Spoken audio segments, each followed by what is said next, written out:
well and be well.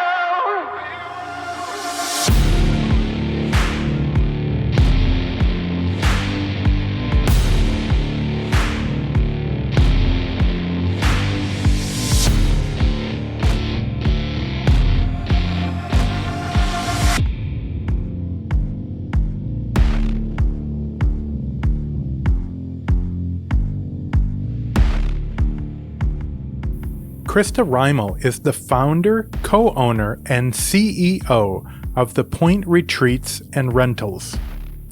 Christa has worked in the healthcare industry for over 20 years in emergency medicine, cardiac care, orthopedics, primary care, diabetes education, and endocrinology. She has also pursued advanced education with the Harvard Lifestyle Medicine Institute and functional medicine with the Institute for Functional Medicine.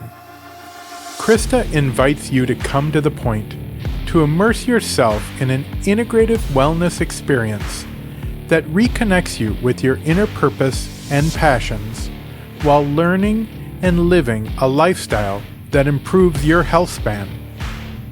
I'm producer Marshall Saunders, and I will be interviewing Christa for this episode. So, Yeah. how does it feel to be on the other side of the interview table? Yeah. It feels good. I actually really appreciate the fact that you mentioned this as an idea and a possibility, because there's so much rich history to capture here. Not just in the last 6 years of The Point being in its inception, but like prior to that, and little bits and pieces here and there have been captured, but I feel like probably the history, legacy of the land and the people here has not been captured very well. So I'm excited to be here. Tell me the story of this physical place. This is The Point Retreats. How did it start off? How did it come into being? Yeah, it's a good question, and thanks for asking it.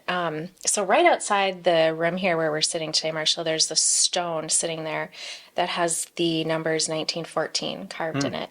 Wow. So in 1914, the first homestead was put on this property, on this peninsula. And since that time, only 2 families have owned the property, my family being one of them.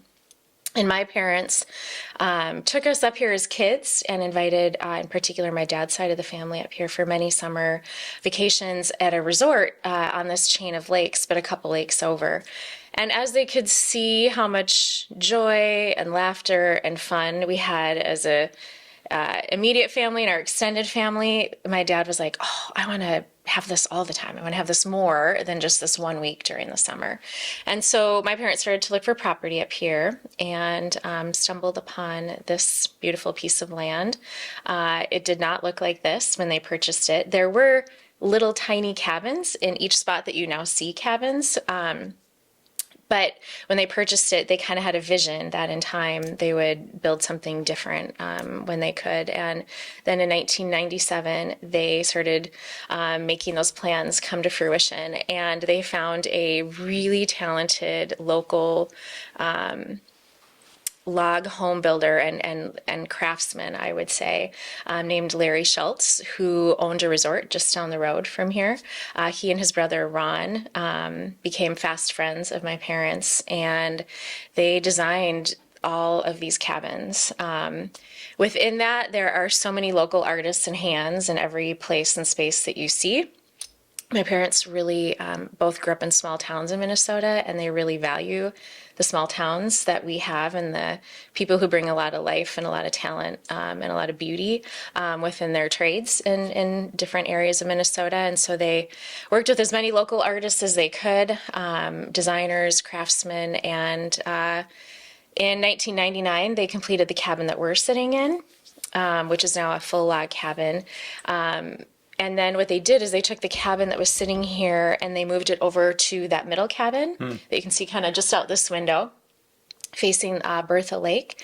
And they half logged it, but that is actually an early 1900s cabin that's just been half logged with a few updates. And then the far cabin over there, which we call the clamshell cabin because it faces Clamshell Lake, that one was completed in 1997.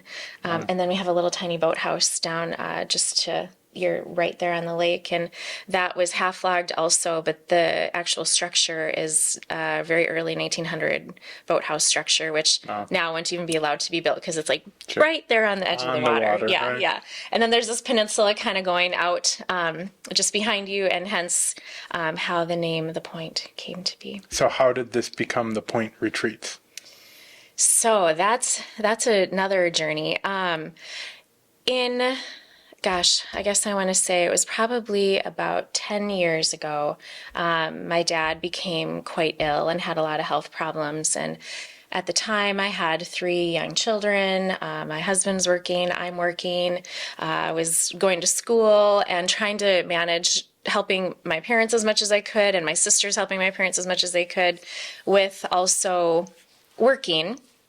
And as my dad's disease became more severe and significant, and my mom was subsequently diagnosed with Alzheimer's in the middle of his terminal illness, we just decided they needed more support and more than I could give them at that time with all the other demands I had. So I decided to step away from my healthcare administration job, which surprised a lot of people and even myself. Because you had gotten a master's degree, you were very much on the I was on the career track. The track, and I was climbing the ladder, and I had sites that were, big, and I kind of just had a few just moments in there where I was like, okay.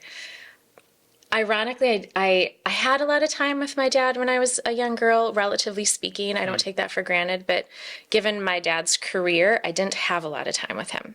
And we really became close in my adult life. And I felt like I didn't really want to sacrifice any more time with my dad. And so I decided that he was more important than my career at that time, which intrinsically was a hard decision for him because he's a career-driven person, and for me. But the decision was made, and I have not regretted it ever since I made it, and actually felt like this huge relief kind of once I made it, and was surprised how quickly I was able to flip into a gear of just being daughter, wanting to be there for her dad and her own family. So I stepped out for, it was probably about just shy of a year and a half. And then my dad passed away. Actually, ironically, I was thinking about it when we were driving up here, 7 years ago this week, he passed away. We just spent a lot of time together, and so many hard moments in those years, that year and a half that I spent with him before he passed, but also a gift. And he looked at me in one of our last conversations and he said, Christa, I don't know what your path's going to be. I used to think you knew, and I used to think I knew. He's like, but it's going to look really different. He's like, but you're going to do something that's going to lead something great someday. And I was like, I agree with you, Dad, but I really have no idea where that's going to take me either. And I'm just going to trust you're going to be watching me from up above. And after he passed, my family continued to come up to the Point space here, and my sister and I one day went on a long walk up the road, and she's also in healthcare, and I was really grappling with, do I go back in? Do I stay out? I had stepped out just long enough to have a really good look in the rearview mirror, and I was like, gosh, is healthcare so wonderful and so broken? Right. And what capacity do you really have to change as one tiny being in this really big system that struggles with change? And I kind of am a change agent. I'm not change adverse. I'm risk tolerant when it comes to a lot of change. And my sister and I started talking about, well, what if we could bring groups of healthcare professionals up here and, 1, give them space and time to take care of themselves, and 2, really talk about how we could do medicine different, better, and more holistically, and really kind of from a root cause perspective. And the idea was sparked there, really. And then it was 6 months of lots of conversations, lots of think tanks, a lot of different input from a lot of people that I really respect. This was back in 2016. The idea catapulted, and in 27, we launched The Point Retreats. What is the history of this place before you owned it? Is there any native history here? Well, you can probably tell by walking in the cabin that there's a lot of Native American artifacts here. A lot of Native American decor. And there is a strong Native American history on the land. There's actually 6 excavated Native American burial mounds on the property. Oh, wow. So you can see that hill right out Yeah, there. right. There's a couple subsequently, and those are excavated Native American burial mounds. And we do have a couple of books that give a little bit on, in particular, what was found when they dug up the mounds, but that happened in the 1950s, and unfortunately, it was not with permission from the tribes. At that time, there weren't all the same laws, rules, regulations in place. And so... And sensitivities to that, yeah. So the artifacts were taken without the tribe's permission, and that's still being worked on and rectified. And when growing up, coming here, I used to have friends who would be like, like, are there weird things that happen here because of the Native American burial mounds? And I would be lying if I didn't say there's not a different energy and presence here. And I've had a few things I'm like, oh, that just feels different. But I've always felt that we're at peace with the land. My parents, kind of through spoken and unspoken words, just let us know that that was a really important part of the history of this land, and they tried to show their respect to it. And you can see their way of showing respect was bringing a lot of that in here, and they worked with a lot of Native American artists and have some beautiful artifacts in here and artwork. And that was really their way of keeping the history alive on the land. I think my dad was, in particular, really intrigued by the Native American culture here and history here. And as we continue to evolve and learn and unlearn, I guess I would say, Sean Sherman, who we're going to be interviewing in a couple of weeks, he is the founder of the Sioux Chef and a Wamni restaurant. He lived on the Red Lake Reservation for a number of years, and kind of through culinary arts, the native culinary arts and history around, cooking and foraging has brought indigenous food back to life, I guess I would say. And given a big part of what we do here is centered around health and well-being, including nutrition, we were, through another podcast guest we had, Sean and I met each other, and ironically, Sean knows the brothers that built all our cabins. Sure. So it's like, the world is so small, right? Right. And Sean came here, and he's so wise, so gracious, so humble. He really taught me a lot about, even in here, what we had, whether our intentions were to be respectful and keep elements of history alive or not. A few things we had here weren't in his eyes, paying the most respect. So we just kind of tweaked a few things.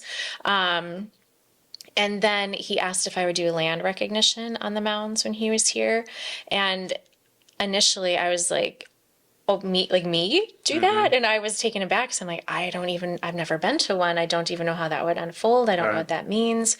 And Sean was so just gracious in the way he approached it, but firm, and kind of just like, no, that needs to be you. And I wrestled in my head for at least a couple months. Like, I don't know how to do this. I'm Googling, land recognitions. I'm like, what am I supposed to say?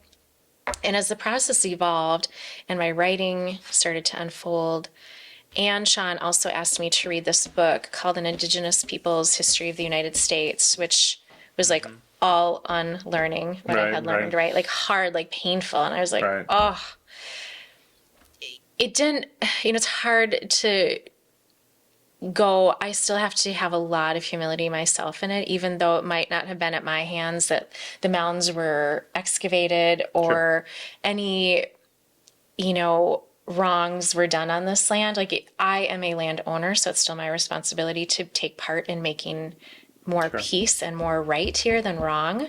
And to this day, it's like that land recognition I just hold with a lot of heart and soul, and appreciation for the fact that Sean kind of pushed me a little bit to do that. And it made me connect with the history more.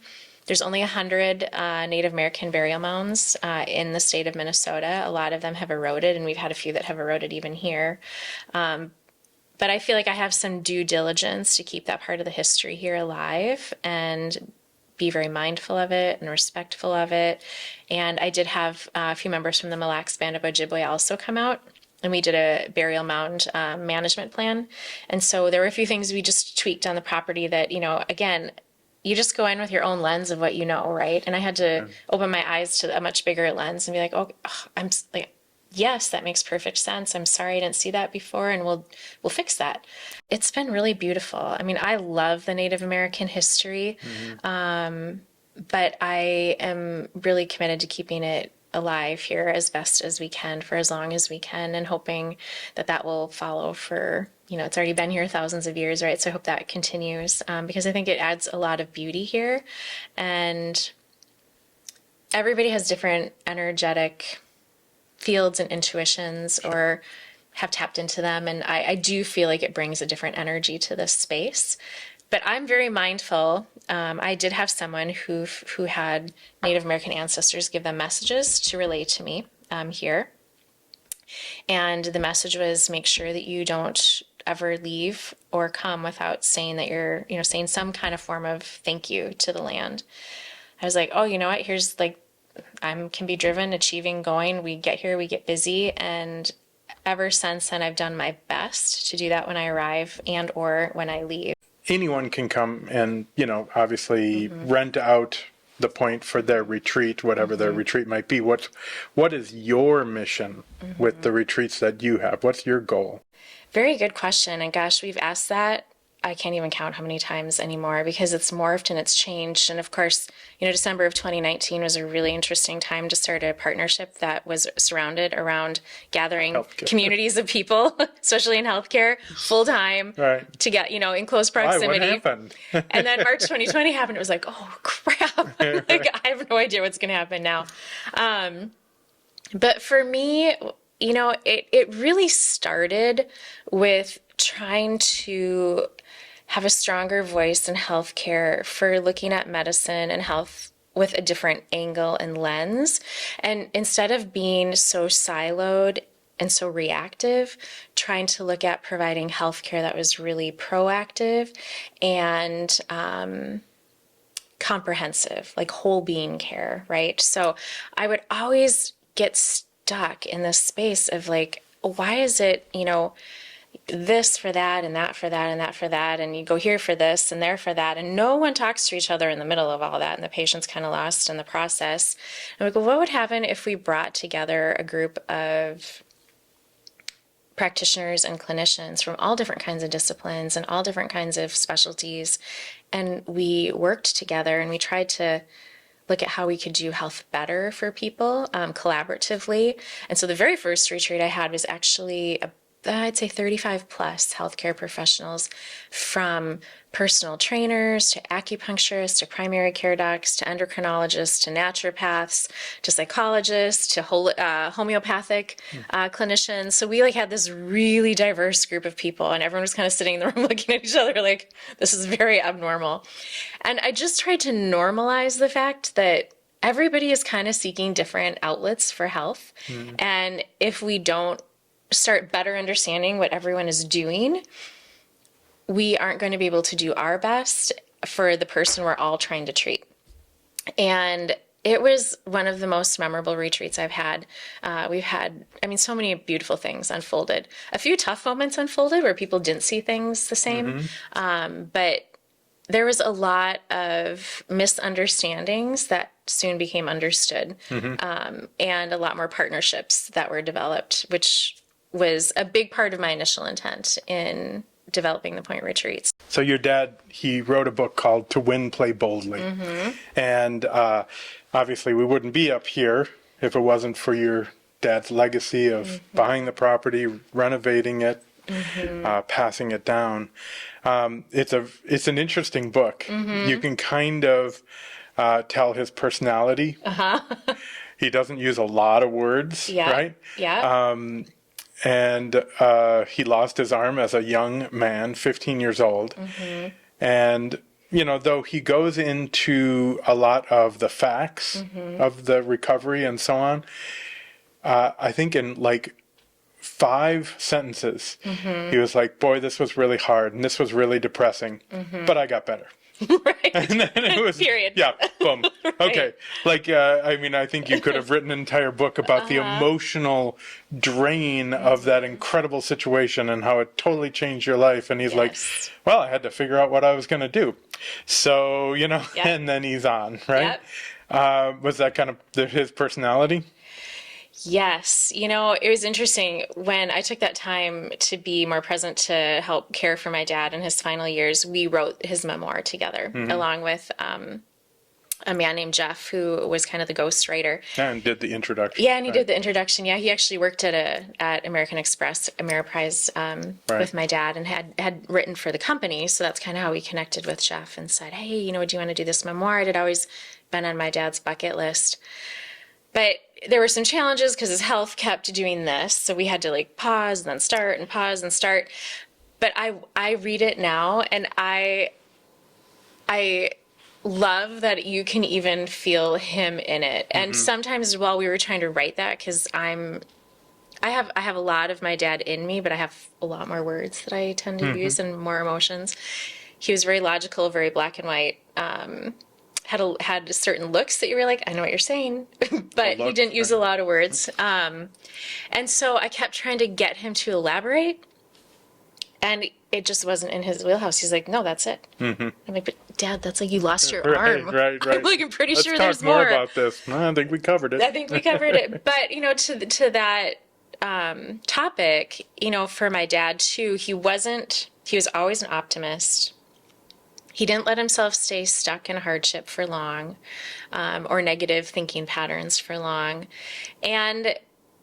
But as I kind of started to weed through a little bit around, especially the loss of his arm in our conversations, I realized there was so much trauma there for him that he just wasn't ready to go into. And I just kind of had to respect that this was his story.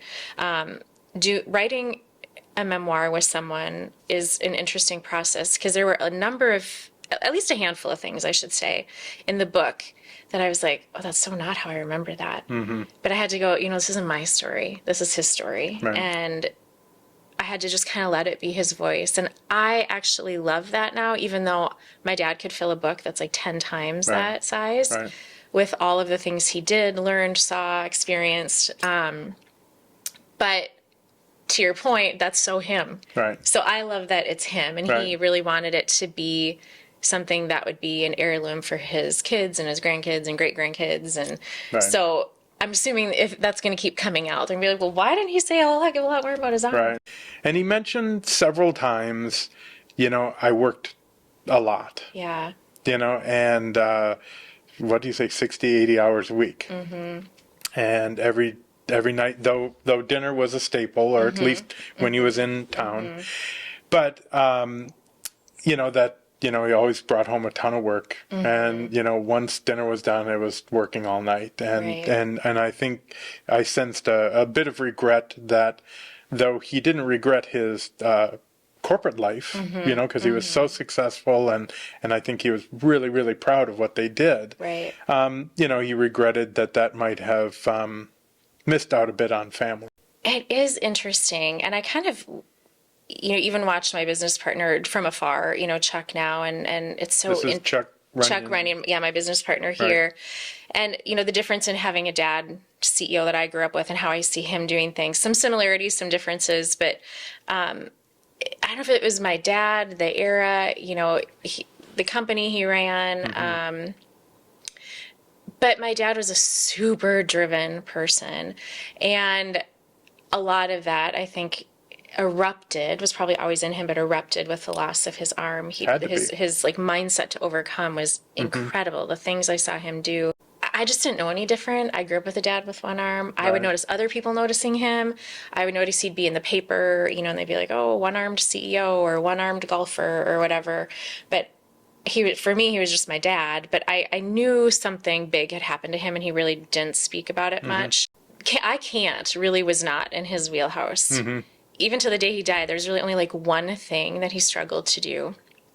I remember watching him getting ready in the morning, and he could even tie a tie. He figured out how to tie a tie with one hand. But he could not tie his own shoes. So as kids, we would tie his shoes, or my mom would tie his shoes, or have to ask a buddy.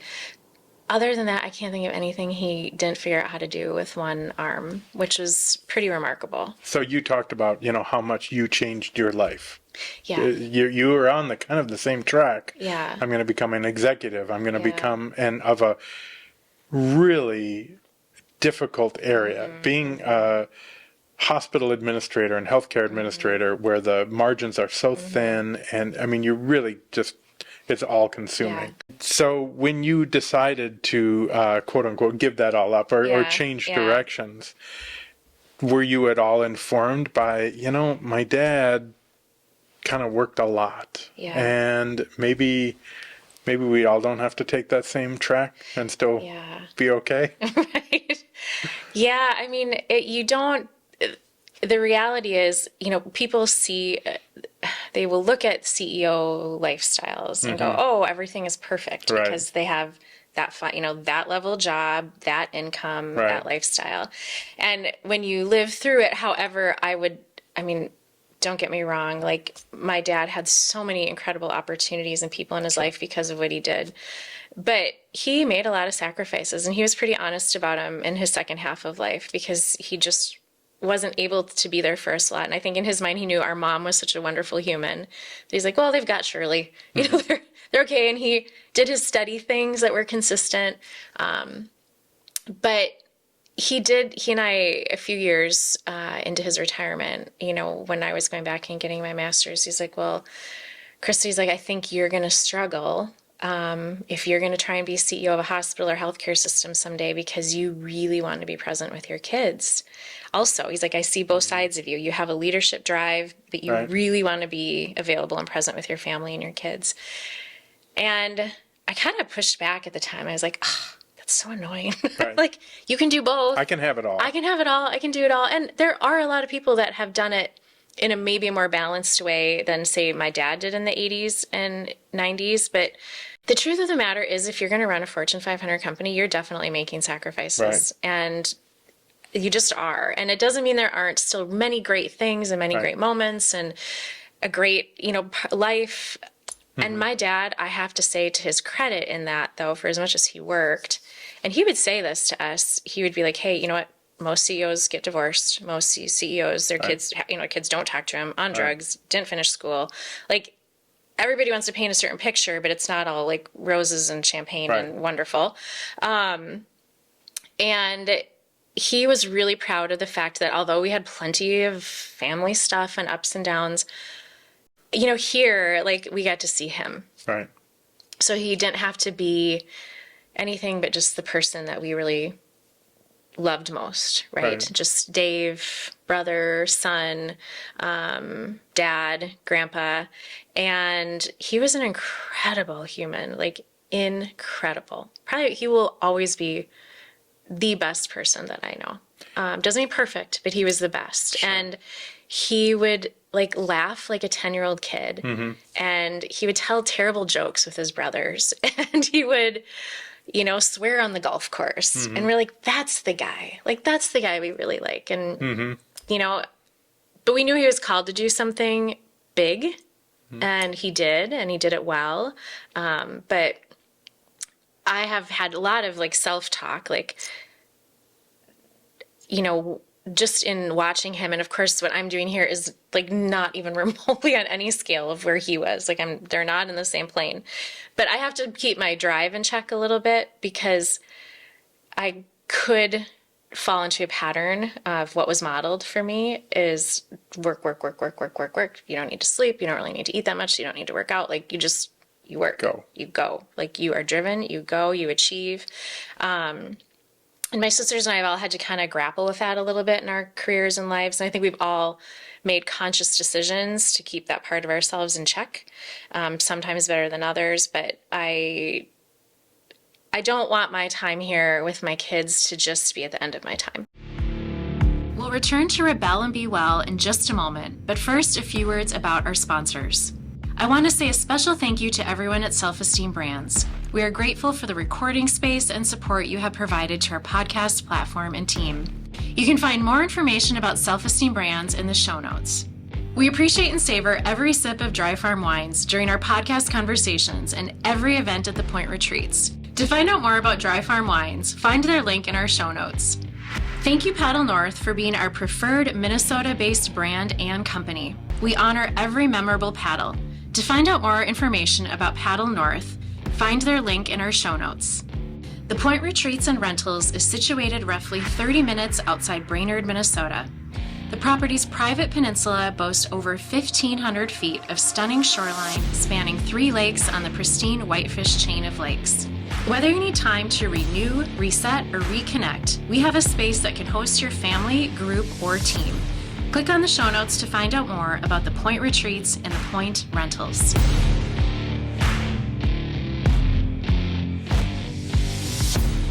You know, he did die relatively young. You know, like maybe that lifestyle of constant stress, constant work, not a lot of relaxation, not a lot of regrouping, maybe once in a while up here, but not every day. You know, like we need to regroup almost every day, and he might not have had that and might not have ever been modeled, so therefore he didn't even know what he was not doing. Right. And, you know, 73 is pretty young to die. I mean, maybe not so much 7 years ago, but, you know, it's not unlikely that he could have lived to his mid-80s, you know? Right. And so that might have had a cost too. Who knows? No, it definitely did. Yeah, I'm not shy to say that. And I don't know that he would do it different because he had, my dad and my parents had a fabulous life, like a great life.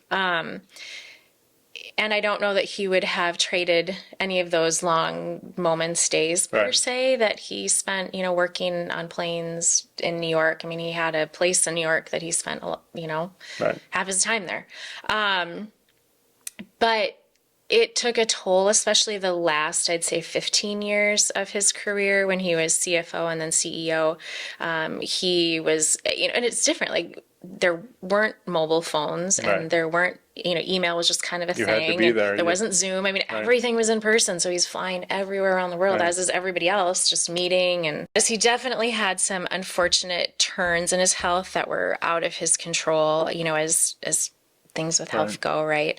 But his corporate demands were definitely coming into play with the things that happened with him. And, you know, he sacrificed sleep, and he was like, I mean, literally, I think the guy slept like 4 hours a night on average. And part of that was work, part of it was he had bad sleep habits. But I remember as a little girl, he would come home with stacks of papers, and after dinner, would go sit on the couch and start going through all the papers and signing them. So I would just grab the stack of papers he'd thrown in the garbage and bring them and sit next to him on the couch and just start signing stuff with my crayons. And I'm like, I don't even know what we're doing here, but I'm next to him.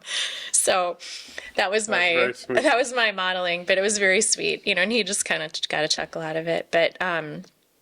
But, you know, at that point, it was like a lot of, you know, dinners out, a lot of travel, cocktail parties, demands, lack of sleep, traveling internationally, going between different time zones, and high stress.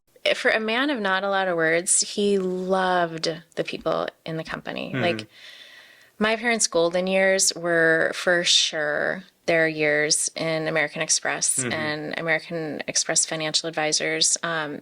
Like, my dad never lost that small town boy in him. Even though he was a great leader, he really cared about people. He really cared about people wanting to feel like they were connected to their work, to the purpose of their work. He wanted to be a really good leader in the company, and so he worked really hard.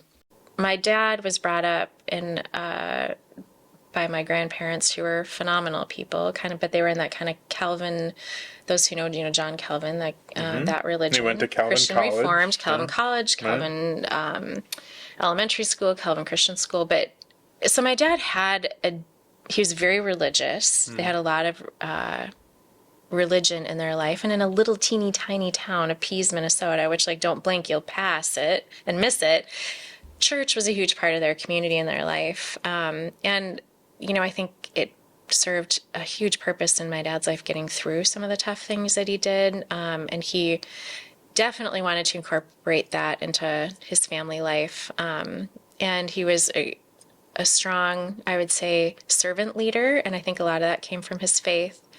But to your point, my dad just being kind of a man of not a lot of words, he did express, there were a few times where he expressed emotions that were not his normal, right? And the very, very first time he had a significant health episode is when he was 40, and he had pneumonia that he worked through, right, and ignored, and then ended up with something called endocarditis, and was put on a ventilator for 2 weeks, and they called everybody in and said he's not going to live and say goodbye. And I remember there being this moment when they were trying to initially put the tube down his throat, and he was still kind of awake, and he was fighting and fighting and fighting it. And they were like, we were in the room, and then they were like, everyone needs to get out of the room. And it was not going well.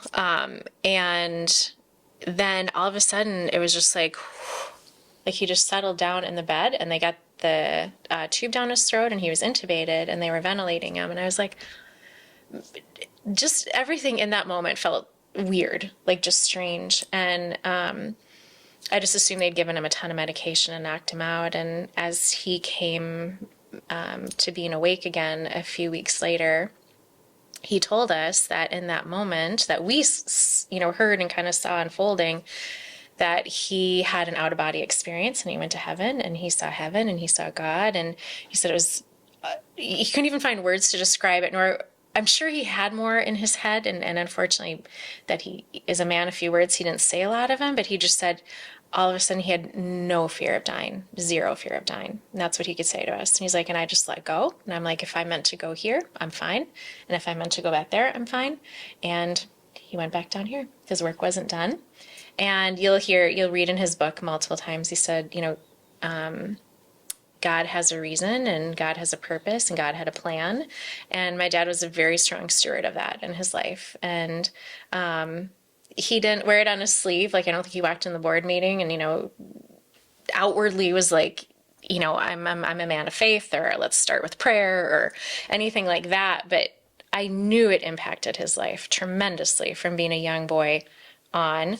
And it, I think even in his final days, his last few years were hard. I mean, hard. I wouldn't wish them upon anybody. The things he went through were absolutely awful. And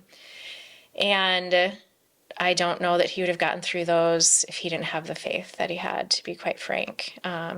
So I think he's a very spirit-filled man, and it was deep, maybe quieter at times, but deep. So why did he call you a rabble rouser? I figured that was going to come out. That was one of those things where I literally grabbed the book. I was upstairs at their house. I think I was staying there a night or two because I knew we were going to have a few days of working on it. And I was upstairs at like midnight reading the book. I'm like, oh, what? And you were the only one he called out. Totally. I'm like, what about the other two? Like, they did lots they got of a things. pass. Yeah. Especially my older sister. My middle sister was kind of a saint, but he just didn't know about it. she was better at hiding things, where I was just, in all honesty, looking back now as a teenager, I probably was poking and prodding a little bit to be like, hey, I'm here. Right. But I also liked to challenge. I had a Y coach do a big assessment, and my Y ended up being to challenge. So I did like to challenge in our family too. I kind of liked to be the one that would be like, but why? And why do we have to do it like that? And like, can we do it different? And I'm sure after a long 80-hour work week, my dad was like, oh, great. Like, now I got to deal with all the things she wants to challenge and ask why. But, both my parents, they had different upbringings, small town. And I think he was kind of brought up in a more conservative, small town lifestyle, which was wonderful. But I think it took a little time for him to kind of adjust that maybe his small town upbringing wasn't going to necessarily translate to like how his 3 daughters took on life in the city. And I didn't really like to follow all the rules. Mm-hmm. So I'm not fortunately my husband was a bigger Red Bull rouser than myself, but he's like, Christa, seriously, like your rap sheet is like Right. not very exciting. But in my family, I was definitely the challenger and would just be like, I'm going to do it different. So I was probably a thorn in his side for a bit, but that's why now when I see parents getting kind of annoyed with their teenagers, I'm like, it could serve them later in life. Just hang in there. It might come around to be a good thing. And even for his own health, there were so many times we'd get an answer from a physician and I'd be like, no. Right. I'm like, that is not the be all end all. I'm like, there are more options. I'm like, so let's explore them and like, let's talk about them. Let's not keep him in the closet and let's give him all the information that he needs so he can make the best decision he can.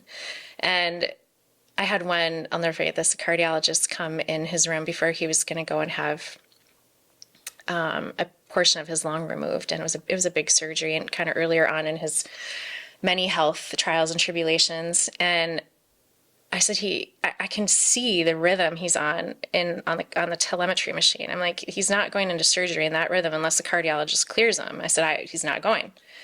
And I don't get like this very often, so people might be surprised to see this side, but I do have it. And the cardiologist came in and he's like, who's the bulldog who's halting the surgery? And my sisters are like, it's her. And my dad kind of laughed and was like, oh, but at the same time, I'm like, he is not a normal sinus rhythm. Like he's having some issues here and you need to look at that and just address it before he goes down into surgery and a problem happens. So I think I just liked to look at doing things differently. And so it's kind of makes me chuckle now because of all of this, right? Like neither he or I, when we were having some of our final conversations around what life was going to continue to bring for myself, my sisters, all our kids, would he ever have been like, I think this is going to unfold here. Right. So it took some definite outside the box thinking. So you went from a rabble rouser to rebel and be well, right? Mm-hmm. Yeah. So it's not too far to go from rabble to rebel, right? Yeah. What is rebel and be well? Yeah. So that actually comes from my own experiences in healthcare, working as both a nurse and a healthcare administrator. And rebel and be well is kind of this push to say we don't have to succumb to this mindset of like our destiny is sickness, our destiny is illness. Granted, we all age. I don't have this mindset of, oh, we're meant to live for forever. But I think I have seen so many people live with significant sickness and illness and kind of just become complacent, like there's nothing different or better. And rebel and be well is like, no, you actually can like do a lot within your own power and control to shift your health and change it for the better and be far more well than sick. And I had to kind of humble myself when I was leading a team in the Health East care system. And we were in charge of taking care of about 40,000 patients roughly with type 1 and type 2 diabetes. And we had, all kinds of docs, nurses, dietitians, all kinds of people on our team. And the demands were really high.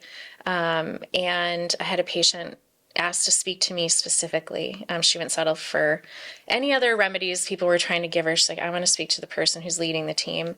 And she came in my office and she said, I have diabetes and all I hear is what medication I should take by people who look sicker than I do. And I was like, oh, wow. I was like, initially I had to kind of put myself in check because I wanted to kind of go, oh my gosh, do you know how hard everybody's working? Like our docs are working 24/7 and they're on call and our diabetes educators can only see so many people. But I had to stop and put myself in check. And I knew she was kind of talking probably, directly and indirectly about myself. And I'm like, she's right. I had to pause and go, I thought of everyone on our team. I'm like, we are not our best selves and we are not at our optimal health. And we are trying to promote that in the people we serve. So that's it's a really fair statement. I said, I don't know how to fix it. I'm like, but I promise you, I will bring it to the team's attention and it's not going to leave my mind. Clearly it hasn't because I'm still here. And at the time, there was this big initiative in Health East to have all these one-on-one meetings and go through all these A3s and lean and a lot of business initiatives that were taking priority. And business initiatives in healthcare is always a little messy because you're like, but I have people on the front lines that need a lot of help. But it's a business that has to operate, and somewhere hopefully you can meet in the middle. But I was getting burnt out on all of these meetings because I was like, I really don't need to meet with people that I keep meeting with anymore. Like, we're just having the same conversations and it's wasting my time and we're not really solving anything. And I remembered what that patient brought to me, and I took it upon myself, and this is where the rebel rouser, I think, comes in handy. But I was like, I need a one-on-one is with myself. I'm like, I need to put myself in some kind of priority around my own health because I wasn't going to the gym. I was eating on the go. I was not sleeping. I was doing all the same things that, I watched my dad do. And that was the start of me going, okay, I'm going to put a one-on-one on my schedule for 1 hour, once or twice a week, and I'm going to go to the gym. And lo and behold, it was like a transformational experience for me in a lot of ways. And then I went to our team and I kind of told them what I was doing. And I said, you know what? I didn't ask my boss for permission.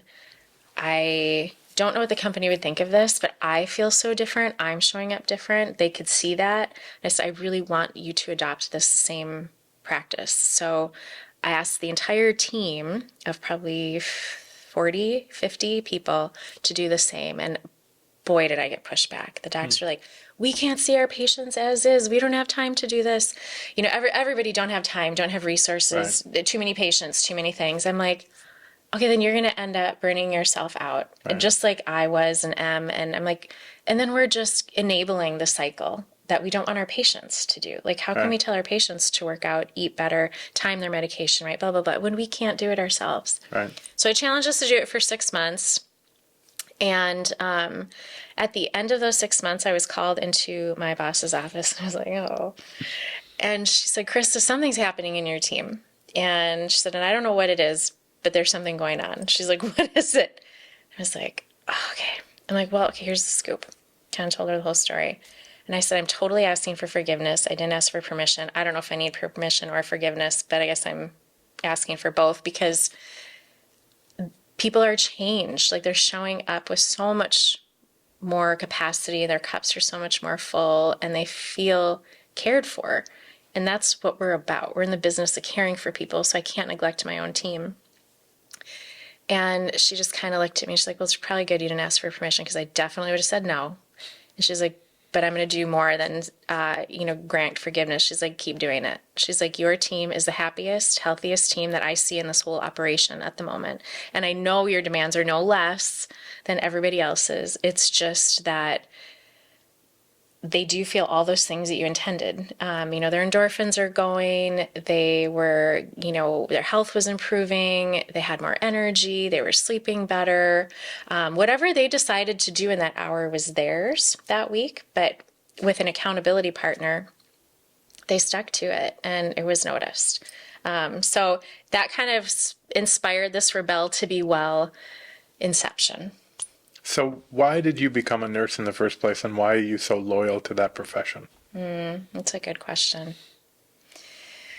So my middle sister is a nurse. She's just an incredible human. And at the time, my husband had a career that we were traveling quite a bit, and we already had a young daughter. Our oldest was born when we were pretty young. And I knew I just wanted something that could be maybe a little bit more mobile. I had done a few things in healthcare. My first undergrad was in psychology. I was going to go into counseling, but it's a little tricky to kind of uproot every 3 to 6 months and go, into different counseling offices or getting a master's. So my sister encouraged me to look at nursing, and I did, and went through the program, and met two of my still to this day best friends in the program, and was so inspired by the people that were in the program that I was in, because most of us had other degrees and were coming back at least 25 to 40 years old. Like, we were kind of your non-traditional students. And then I got to meet more and more nurses, and I was like, these people are kick-ass. Like, and I have a lot of physician friends, and I love them dearly, but I am telling you, like, the drivers in healthcare are nurses. And I've sat in a lot of seats in the healthcare space, and the drivers are the nurses. And they will make or break so many people's day or life, and the power that they hold and the potential they hold is endless. And maybe I kind of was like fighting a little bit for the underdog too, because in healthcare, I think through the pandemic that's changed maybe a little bit, but nurses, in my opinion, continue to need to be elevated in the hierarchy of healthcare. And I had another female nurse leader who really inspired me to keep on this track, and that was Julie Schmidt, who I also interviewed, and she was a huge inspiration. She went back and got her MBA. I think, and she said in our interview she was hired to start Woodman's Hospital, which was one of the most unique, innovative hospitals of its time. And they said, it was really, she got her MBA from Carlson School of Business, one of the top 10 business schools in the country. But she believes they hired her because she had her background in nursing. And so I just saw this beautiful merger and potential between nursing and leading in healthcare, and just kind of went forward with it, and kind of all through my career, growing up watching leaders, I had some concept of leadership, the leadership language, I'll put it that way. So I could kind of talk the talk at a pretty early age in my career. But I had a little bit of that rebel rouser who would be like, yeah, I'm going to be the squeaky voice. Not annoyingly, or else I probably wouldn't have gotten very far, but I was going to push for things that were just, I felt like needed to be heard and brought to attention. And I do really feel that way about nursing. And anytime I've heard people say something like, oh, you're just a nurse, I'm kind of like, well, I just sit with it and I kind of go, well, that's good because you probably haven't been sick in the hospital, so you're lucky. Right. Right. But I have seen nurses do the most amazing things ever in my lifetime, for me, for my family, for others, as leaders. It's just a profession that I think needs to continue to have a stronger voice in where we head in healthcare. And some of the people that have stuck with me and always will are nurses. And I've been around a lot of different people, but nurses hold something really different intrinsically. Their compass is just a little different in how they care for others and how they look at life, sometimes to their own detriment. But yeah, it's just a profession I'm really passionate about. So usually we're having this recording session in the tattoo room at Self-Esteem Brands, right? And you always ask people, what would you, if you had a tattoo that, just absolutely embodied what you feel, what you are all about, what would it be? So I asked you that question. What would your one tattoo be that if you had to, or if you decided to tattoo yourself with it, what would it be? What would it be? Well, I do have a couple tattoos. Okay. I'm a rebel rouser. You can't be a rebel rouser without a tattoo or two, right? So the one I'll talk about, and most of them for me, and I give my daughters the same advice. I'm like, if you're going to get a tattoo, just make sure you can hide it. Like, preferably not here or like here or, so most people never even see my tattoos. But I have the most meaningful tattoo for me is actually the name of my dad's book. So To Win, Play Boldly. A little bit after he passed, a couple of my nephews and nieces wanted to get a tattoo also to kind of represent my dad's life. And trust me, my dad was not a tattoo guy. So I'm always like, is the grandpa going to be like, what the hell is going on over there? Like, it's a bolt of lightning or... but, I was also like, he, interestingly enough, I'll make this point about my dad is... he was kind of a rebel rouser himself too. So like he lived a traditional kind of conservative Christian corporate life, but he pushed through things that were so non-traditional, and he pushed for things that were non-traditional. And he was willing to there were some times where I would be like, Dad, tone it down. Like, this is embarrassing. Like, and he would push, right? So he had a little rebel rouser in him too. So I'm like, I think he's going to be okay with this. But so in his handwriting, we're able, because we have his handwriting in some of our books that he signed. And so we, in his handwriting, put To Win, Play Boldly. And then a couple of his grandkids chose to put Twin Play Boldly in my mom's signature. Because, and I'm thinking of our podcast here, and so much of our family's life centered around my dad, and he was kind of, an enigma, right? And lived this big life with a lot of big stories. But my mom played a huge role in that, and she was just a beautiful, wonderful human. So when a couple, in particular my oldest daughter, was like, I want to get it in Grandma's handwriting, I was like, I love that, right? So he couldn't have ever to Twin Play Boldly without her. She was a huge supporting role in his life, and incredible human. And they both have kind of erupted here for me in different ways over the last handful of years. But I have Twin Play Boldly, my dad's handwriting, on my body, and so do more than half of his grandkids. So yeah, I told them that's their 18th birthday present for me if they want to get one. It's on Aunt Christa or Mom. So I'm like, my kids are like, so wait, you want me to get a tattoo? Yeah, right. And I'm like, No, what? well, maybe. You are a rabble. I am, hey, I guess there are worse things you could be called, but yeah. So it makes for good stories. Life is about good stories. So. Well, Christa, thank you so much for hosting us up here, and thanks for sharing. Yeah, thank you for being willing to come up here. It was a little bit of a hike in the winter here, but thanks for being inquisitive and inquiring about the history here. I appreciate it. It's a good thing to have documented. I want to say a special thank you to everyone at Self-Esteem Brands, the parent company of Anytime Fitness, Waxing the City, Bar Method, Stronger You Nutrition, and Base Camp Fitness. We are grateful for the recording space and support you have provided to our podcast platform and team. You are a true example of what it means to rebel and be well. You can learn more about Self-Esteem Brands via the link shared in the show notes below. We appreciate and savor every sip of Dry Farm wines during our podcast conversations and every event at The Point retreats. As a health and wellness platform, we are grateful to have a pure and unique wine that is free of sugar and additives, grown on small family farms, and brings a bright and soulful and vibrant glass of wine to share with the community we love. Cheers to our Dry Farm wine friends and family. You can learn more and order your own bottles of Dry Farm wine by clicking the link provided in the show notes below. That simple and serene moment when we glide across the lake at the Point retreats on our Paddle North paddleboard is one of the most cherished moments.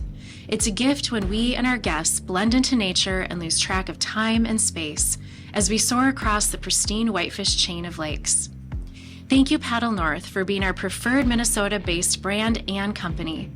We honor every memorable paddle that brings great clarity and balance. Click on the link provided in the show notes below to see all the incredible lake gear available with Paddle North.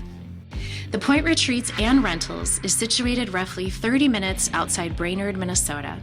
The property's private peninsula boasts over 1,500 feet of stunning shoreline, spanning 3 lakes on the Whitefish chain of lakes. The Point property is owned by 2 purpose-driven leaders who share a strong desire to lead others to optimal health and well-being. Our team believes in proactive, modern-day health, shifting our mindsets to valuing quality of life in the same capacity as we value quantity of life. We aim for every experience at the Point to enhance and deepen your whole being health by providing many opportunities for well care during your stay. Whether you need time to renew, reset, or reconnect, we have a space that can host your family, group, or team. Click on the show notes below to find out more about the Point Retreats and the Point Rentals.